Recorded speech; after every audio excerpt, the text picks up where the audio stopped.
आपल्या पोलीस स्टेशनच्या हद्दीमध्ये थोडं चोऱ्यांचं प्रमाण वाढलेलं आहे. आपण नागरिकांना वारंवार आवाहन सुद्धा करत असता. सुलतानपूर या ठिकाणी जे एक जबरी चोरी झाली, त्या संदर्भामध्ये काय अपडेट आहे? त्या ठिकाणी आपल्याला माहिती मिळतात, नाईट राऊंडला आपली गाडी होती आणि आम्हाला माहिती मिळतात आपण 10 मिनिटांमध्ये बरोबर घटना घडल्याच्या 10 मिनिटांमध्ये आपण तिथं पोलीस आपलं फोर्स पाठवलं होतं. आम्ही स्वतः त्या ठिकाणी भेट दिली. त्यानंतर आजी आजोबांना आम्ही देखील स्वतःच दवाखान्यात घेऊन आलो होतो त्यांना. त्यानंतर घटनास्थळी भेट दिलेली आहे. घटनास्थळाला पंचनामा वगैरे केलेला आहे. फिंगरप्रिंट डॉग स्क्वॉड यांना देखील निमंत्रित करून त्या ठिकाणी आमची पुढची प्रक्रिया चालू आहे. तसेच आमच्याबरोबर स्थानिक गुन्हे शाखा देखील त्याच्यामध्ये तपासामध्ये इन्क्लूड झालेले आहे आणि आमचा तपास म्हणजे चांगल्या पद्धतीने तपास चालू आहे आणि आम्हाला खात्री आहे की निश्चित हा गुन्हा उघडकीस येईल. बांधून राहतात, तर कॅमेरे बसवत नाही आणि ग्रामीण भागामध्ये चोऱ्या भुरट्या चोऱ्यांचं प्रमाण वाढलेलं आहे. तर आपण काय आवाहन कराल?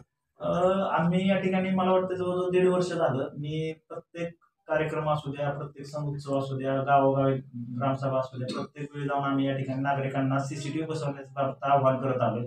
परंतु त्याला पाहिजे तसा रिस्पॉन्स जोपर्यंत घटना स्वतःच्या बाबतीत घडत नाही तोपर्यंत लोक कोणी ती मनावर घेत नाही असं निदर्शनास आलेलं. आम्ही प्रत्येक ग्रामपंचायतला पोलीस पाटलांमार्फत तसेच ग्रामसभेत जाऊन स्वतः आम्ही पत्रावर देखील केला की तुम्ही चांगल्या क्वालिटीची CCTV बसवा म्हणून.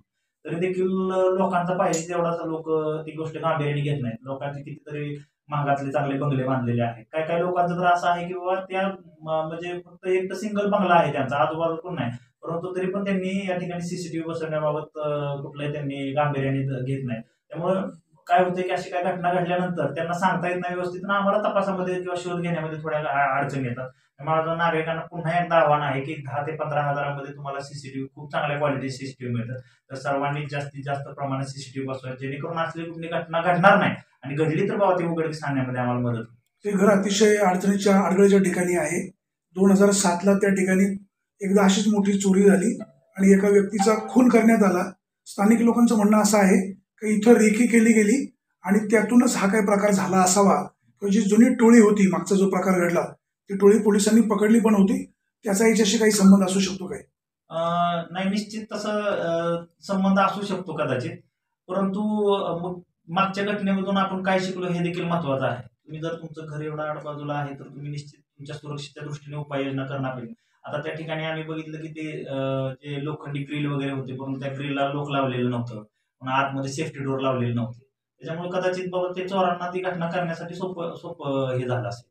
तर माझं नागरिकांना तेच आव्हान आहे की बाबा अशा प्रकारे बाबा रेकी होऊ शकते, कारण ते घर एवढ्या आडबाजूला आहे. आता मी पाठीमागं तुम्ही सांगितले की ऊसतोड कामगारांची संख्या या ठिकाणी भरपूर वाढलेली आहे. भरपूर ठिकाणी त्यांचे ते ठिकठिकाणी त्यांनी ते आपल्या झोपड्या वगैरे टाकलेल्या आहेत. तर आणि रात्रीच्या वेळेला त्यांचं पण ऊसतोडीचं काम चालू राहतं, कोणाचं ऊस भरायचं काम राहतं. तर पोलिसांना संशयितरित्या कोणाला ताब्यात घेणं थोडंसं कठीण जातं. त्यामुळे नागरिकांनी स्वतःची काळजी घ्यावी, CCTV कॅमेरे बसवावेत आणि ग्राम सुरक्षा दलाच्या मार्फत आम्ही पोलीस दल म्हणजे आम्ही स्वतः म्हणजे 24 तास काम करतोय, का तर लोकांची सुरक्षा आमच्यासाठी महत्वाची आहे. तर नागरिकांनी देखील फक्त ही जबाबदारी एकट्या पोलिसांची असं गृहीत न धरता आपली देखील वैयक्तिक जबाबदारी. त्याच्यामध्ये एक गोष्ट आणखी तुमच्या जर तुम्ही ग्राउंड लेवलला जाऊन विचारपूस केली तर काही लोकांना संशयित लोक फिरताना दिसली होती, परंतु त्यांनी ती ग्रुपवर टाकलं नाही किंवा त्याबद्दल कुणाला माहिती दिली नाही.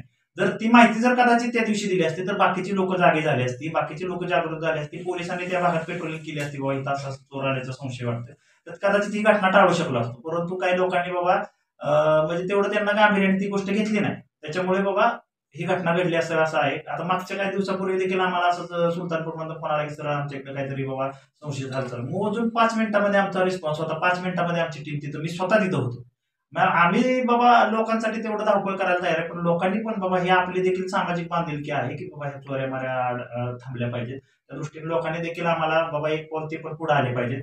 आणि निश्चित आता बिबट्याची भीती म्हणून लोक बाहेर पेट्रोलिंग उघड करू शकत नाही, परंतु स्वतःच्या घरी जरी किंवा वस्त्यांवरती असतील तर 4-5 जणांमध्ये मिळून ग्रुप करून जरी ते थांबले तरी पण थोडासा फायदा होऊ शकतो. Thank you sir.